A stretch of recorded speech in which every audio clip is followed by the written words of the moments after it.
Here we go. Men are married to women that are not their wife.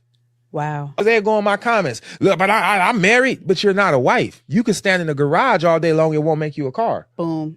You're not a wife. You have a loveless, fruitless marriage because you're not a wife. But I don't even blame her. I blame him because he is the one that dropped on one knee, right? My brother, Captain Tazaryach, man, what take you going on this, my brother? I appreciate y'all having me on the panel. Thank you very much Relationships for are being here, sir. no problem. Relationships are not a monolith. I'll start there.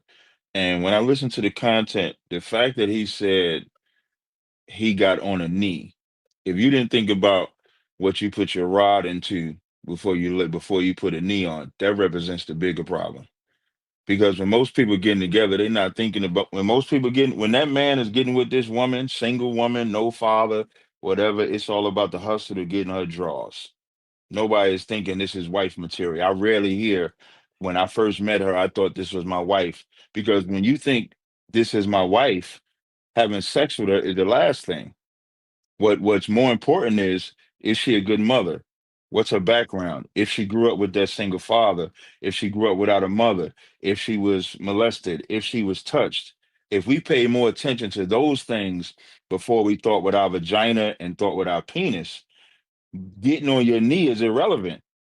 Because whether you got on your knee or not, you know the first time that you're intimate with this woman, this is a woman that I know if I have a child with her, she's going to take care of the child. I know if I go through hell with her, if I go through financial situations, all of those things are supposed to take place before you even have the sex. She's supposed to be a wife. She's supposed to be wife material before you ever have sex with her. He's supposed to be husband material before you have sex with him. But in this society, she eventually becomes wife material. He eventually becomes husband material. That's the failure. And so you think I've been with this woman 3 years and now she barking on you about getting married. Even the marriage is not because y'all believe in marriage. The marriage is because I done been together 3 years, I done been together 5 years. This is the so-called process of what's supposed to take place. So now the pressure is put on the man to get married. The pressure is on the woman to get married. When nobody thinks before I have sex with this woman, do I want to marry her? That's the paradigm that I come from. Where I come from, I will not lay with a woman if I don't want to stay with her for the rest of my life. So I'm talking to her like it's forever the moment I decide to court this woman. Where in most societies, we trying to have sex first, see what that booty look like, see what that hair look like, see what type of money I can get. If I can get all of that, then okay, now she wife material. Whereas it's supposed to be reversed. And then what men don't realize is that you're putting a greater damage. When we talk about women that grew up with single fathers, most men manipulate that women. Most men predatorize that woman. They're looking for that woman that don't have a father in their life because women are naive by default, damn near. That's why we put such emphasis on the father needs to raise that daughter because we know how easily a man can trick her because we're men. So we know the game that we have within ourselves. And so we want to make sure our daughters don't have that type of game. And at the same time, that's the woman that we look for. And then when we get with that woman, and here's the crazy part when that woman believes your lie, that's why you hate her. You'll hate her or you'll put on a back burner or you'll treat her like the hoe or you won't marry her because you know that she believed the lies that you told her. So if we're talking about getting on one knee, that dude in that video represents the failure because it shouldn't about be getting on one knee. It should be about before I give her this D, is she But, wife but material? I gotta hold on real quick, Six. Captain Tazaryach. If that's the case, do you think it's easier for a brother to get a woman to fix a sandwich and be a wife, or do you think it's easier to get a woman in the bedroom? And today in 2025, it's Yes, easy to sir. get it in the bedroom. So But then you know how? who? But how can a brother? So how are most brothers tricking women in the bedroom if they can't trick her to be a wife or make a sandwich? Because, and here's what I know from experience, and this is the power that men have, because it's your fault that you get in the bedroom, because that's your goal. If your goal is to get her to make the sandwich, then no matter how much lust she has for you, get her to make the damn sandwich first. You in control. Go ahead, my brother Six. Captain T, let me ask you a question. Are you married? Yeah. Now it's different for me. I have a lot of wives. Okay. How many wives do you have? Well, the internet says I have 42. I'm asking you. I'm not asking the freak ass nigga. Captain T. I'm not asking the internet. I'm not asking the internet. I knew that it was a reason why it's so hard for us out here. You got them all, but go ahead, Cap. Yeah, I'm not asking the internet, Captain T. I'm asking you. Okay, so the reason why I don't say is because that's how I protect my women. So okay, well let me ask you this: how long is your longest marriage? How long? 26. The longest? It'll be 26 years, June 8th. And before you married or before you guys had sex? No, back then I didn't have that concept that I have today. Back then, so I met her in June. So really, it'll be 25 years. So I met her in January. We started dating in February of 2000. By June 8th of 2000, we was married. Well, let me say this, because we're gonna have to divide this up based on, because I understand that you're giving an opinion based on your POV where you sit at. But most men are not gonna have 3-4 wives. Now, me myself, That opinion wasn't based on 3-4 wives. That opinion is based let me on. let me speak.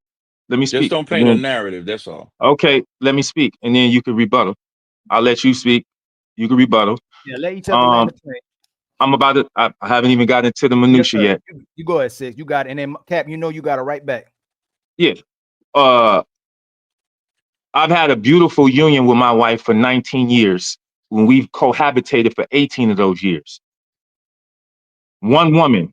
When there's one woman emotionally connected, one woman with the house responsibilities, one woman with sexual responsibilities, the texture of the relationship is different when you get to divide those amongst 3 different women, Captain T. So respectfully, your view, not only did you not meet you met your first wife 26 years ago, which is over 2.5 decades ago. The world has changed since then. But your relationship doesn't even reflect the most ubiquitous relationship, which is monogamy. So your view is skewed respectfully, because again, your wives get to share the responsibility. So we're speaking from a person with one wife and one mission and one goal. So although you might be correct in the space that you live in, you're grossly incorrect in the space of one-on-one becoming one. Grossly incorrect, because you have no evidence that you have been able to do that successfully. See, me and my wife started from nothing. Now we have much. Again, we've been together 19 years and have cohabitated 18 of those years. It takes skill to be together this long. And we're happy, we're healthy, and we're fruitful. One-on-one, which made one. So again, respectfully, your POV is connected to your lifestyle. And if I wanted to live that lifestyle, I would lean into your teachings and allow you to impart knowledge on me, because clearly you're knowledgeable. But when it comes to one-on-one relationships, again, which is the most ubiquitous type of relationship in modern day times, you're grossly out of touch. And I fundamentally disagree with you. Do not wait to get married to have sex. Because again, in a one-on-one relationship, y'all supposed to be together forever. I'm gonna find out if I like that thing right now. I'm not gonna wait. I'm gonna find out if I like that right now. And again, I'll land the plane real quick. You're supposed to understand the 4 seasons of a woman before you get married to her. How she is when she have everything, how she is when she has nothing, how she is when she unhappy, and what she'll do when you make the biggest mistake of your life. When you gather that data, if it's to your liking, that's when you propose. And this is, again, my POV from a one-on-one situation that is a happy, healthy, fruitful relationship. We're not 2 people that got together and living a mediocre life. It's easy for 2 people to get together and be mediocre. We're 2 people thriving. And if you're going to thrive, it takes skill. If communication is key, agreement is the door. And I'll leave it there. You got it, my brother, Captain Tazaryach. Yeah, Uninterrupted. Yeah, I don't know what the hell you was talking about right now, because I wasn't talking about your personal relationship nor mine. And all that information that you need to find out before you get married, you can find out before you have sex with her. That's what I was talking about. What I'm Right, but talking we're not about, going to do that. We don't need to do that to have sex. Hold up, Six. dude, rest in your. I'm gonna go left in a second. Just that's shout out to my brother Cooley. He knows. So anyway, um, what I'm talking about is having dick control. That's what I'm talking about. Vagina control. That's what I'm talking about. That has nothing to do whether you got one wife. The paradigm, the conversation that we're talking about is not about people that are monogamous, polygamous, whatever you want to call it. Relationships we know are based on having sex first, figuring it out later. That's what I'm talking about. And what I'm saying is before you stick your penis in that woman's vagina, to have some form of control to know if she's wife material from the gate. Why do you have to have sex with this woman if you're going to stay with her forever? It doesn't matter if you have sex with her now, 6 months from now, or a year from now. You should make sure that she's qualified. The only thing that a man or woman can give to somebody else that is invaluable is your body. Money comes and goes, a car come and go, house come and go, but your body should be that holy that 10 niggas shouldn't be able to say, oh yeah, I hit Tanya. 10 women shouldn't be able to say, oh yeah, he hit me and just ran through. You should have more value. That's what I'm talking about. What I'm What talking about is the solving of that problem. I know it hurt. The solving of that problem is by having penis control, vagina control, knowing the do's and don'ts, all those things that you said you find out before you lay with them. I'm with you. The only part that I'm saying is don't sleep with that woman while you're finding out. but That's what all I'm I'm saying. and Go I ahead, agree brother, with because you need to talk. You need to talk. Go ahead, brother. What you need I to say? I Come on, I, get it off your chest, brother. I Get it agree off your with chest. most of what you said, but your argument hinges upon the fact that you I believe don't that have an everybody argument. your rebuttal hinges on the fact, since you want to get caught up in the minutia of words, your rebuttal I don't have hinges a on the fact rebuttal. your statement. Hold on, six, Your, six, six. Hold on. He didn't make. Let's make sure we do the chain of events. You made it personal. He didn't make it personal. Thank you. He Thank spoke you. about. Hold on, my brother. He spoke about his life, and then when you spoke about your life, you spoke as if you were invalidating his life. He didn't Yeah, make it. if I did. could, brother, So, if I so, could to the hold moderator, on. one second. If I could to the moderator, I didn't speak about my life at all. Right. When I first spoke, I Your just wives. spoke about I didn't speak Right. about my wives at all. I just spoke about relationships and how we need to value sex, excuse me, the relationship before the sex. Then this brother asked me about wives, and then that's when we got into my personal thing. But my initial statement was about the video and saying before you get on one knee, it should be about even having intimacy with that Right. woman. That was my initial position. I never made it personal till this guy got offended. Yes. So, I didn't get offended. I'm gonna speak soft he and wouldn't swift. speak. He wouldn't speak about his wives because he Can I? said it would affect. It would affect his personal situation. He And didn't want it to be out there, right? But hold on, real quick. But then you said you started speaking about how your being one-on-one was. You substantiate how one-on-one is more beneficial and takes skill. He wasn't comparing his situation to yours. You started comparing your situation to what he can I? Can I? say. Yes, sir. Of course. I want to clarify, and again, we're live and it's recorded. I told you that I would lean into your teachings and allow you to impart knowledge on me, Captain T, if that was a lifestyle. Me asking you that question was not an indictment, but I believe, and we can go around the panel and I can get everybody's opinion. I believe whatever advice that you give should be attached to some type of success. What I do not like is ultra crepidarians. So any advice you give should be tethered to success. So if you're going to advise on sex and marriage, I want to know, okay, tell me your situation so I can see if it worked in real time. You cannot just give me advice without having something to back it up on. Your life is the total sum of your decision making, and your life and lifestyle is proof of concept. So my only reason of asking that is so that you can prove your concept. And once you told me your situation, I was simply trying to draw a stark distinction between what's most ubiquitously sought after and what you have, because we have to separate the two. And again, I'll land right here. Your advice, whether it's financial, college, vocation, or relationship, should be anchored to success.